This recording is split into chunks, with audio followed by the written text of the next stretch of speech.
And acton. Why don't say that? Okay, you start.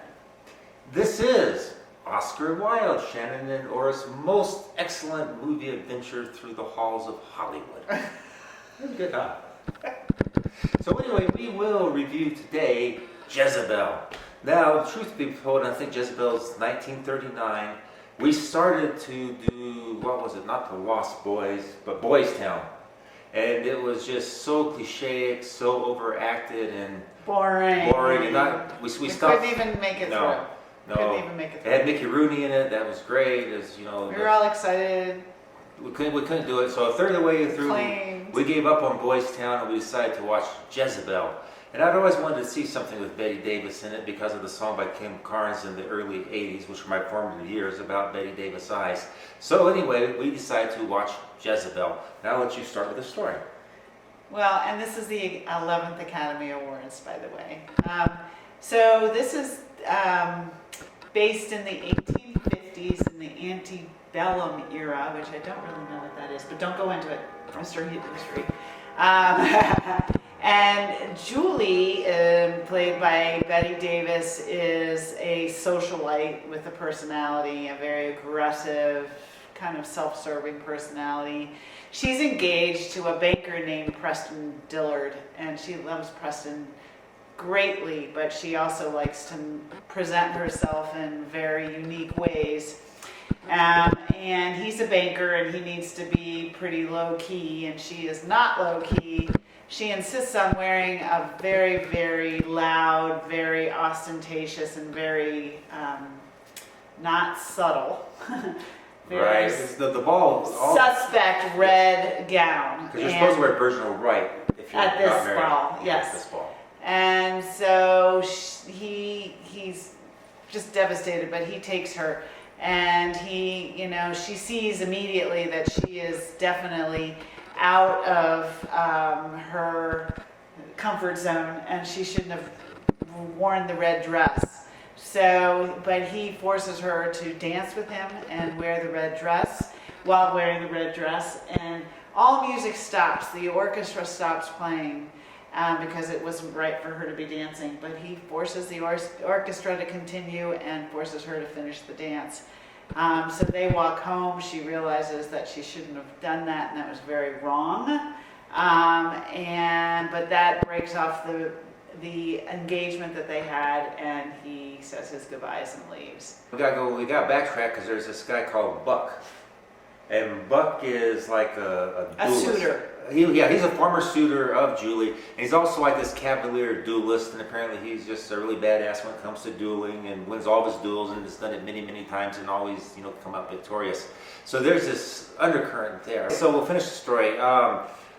Anyway, about this time, well, Preston goes up north, then yellow fever, or yellow jack starts. Yes, that is too, that one.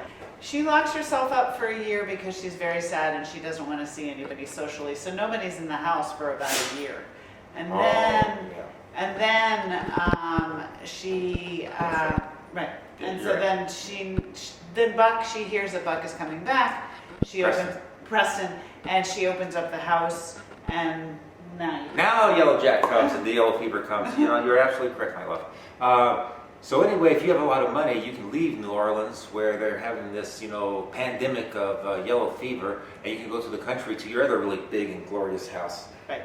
So it's fortunate to have money in those times. And so she goes to the other big and glorious house. I guess her entourage, they go with her.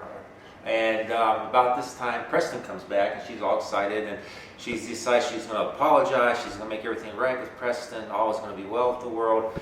And Preston shows up with his wife from the north, which creates a lot of problems because this is probably 1854 by this time, and so you're starting to see the rumblings of what will become the Civil War. So I'll let you take over from there.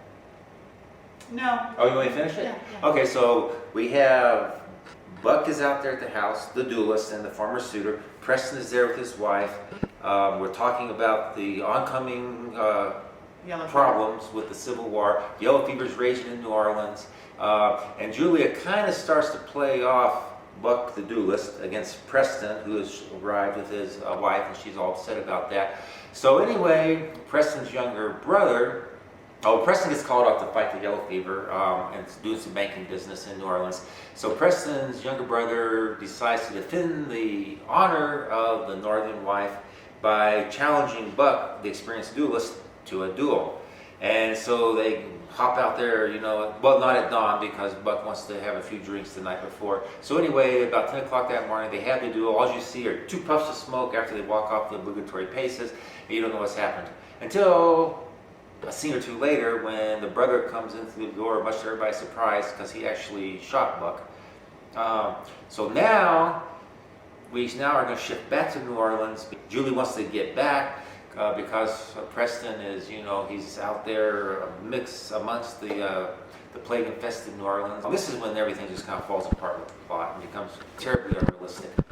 Because she gets there, they're in the nice city house. Preston's there, the northern wife is there. She has a name, but I can't think of it. Julie's there. And then the next thing we know, Preston's really, really sick. He's dying of yellow fever, and they're going to ship him off to this island where they kept the lepers and the people with yellow fever. And the next thing you know, Julie is suddenly like Miss Saint. Yeah. She's like, says to Preston's wife, I'll take care of him. I know what to do. I know how to take care of him. I'll go to the yellow fever colony with him.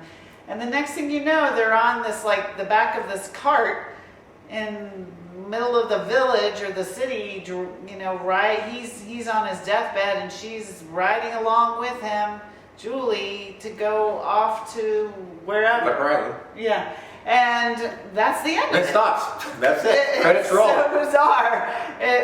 So she's, basically suddenly goes from, she-devil to saint.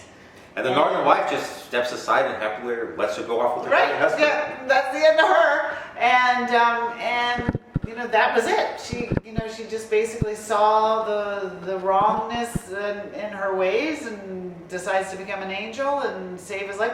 And who's to say that he even wanted her? Yeah, because he's like because delirious. he fell in love with it. Well, plus he fell in love with somebody else. Yeah.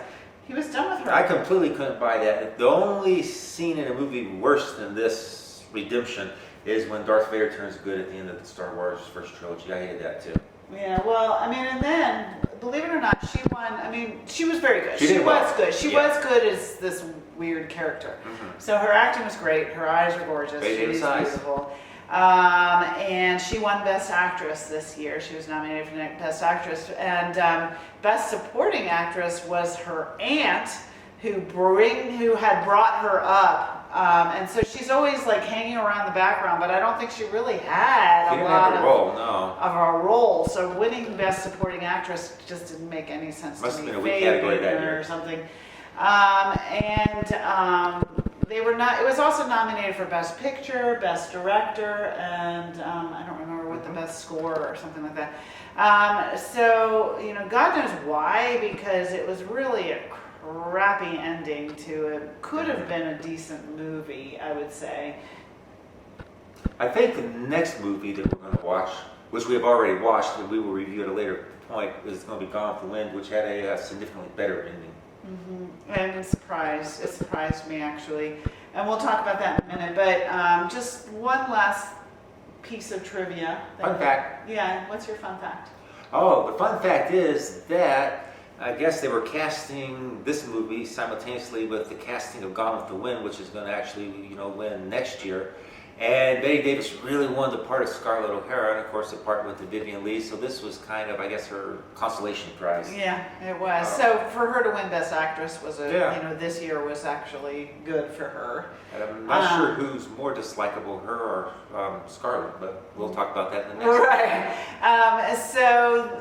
If we were going to tell you whether you should watch this movie or not, we'd say a definite no. No, the ending will actually kill you. And it's not just us, professional movie critics don't like it. Yeah, and don't see Boys Town either. Yeah, skip Boys Town. I don't think this was the year, 1939 was the year of the movie. No. But they made up for it next year. 1938 wasn't the year of the movie, because next year is just going to be, actually movies filmed in 39 are going to be incredible. Yeah, right. Anyway, so until next time, sayonara. Sayonara.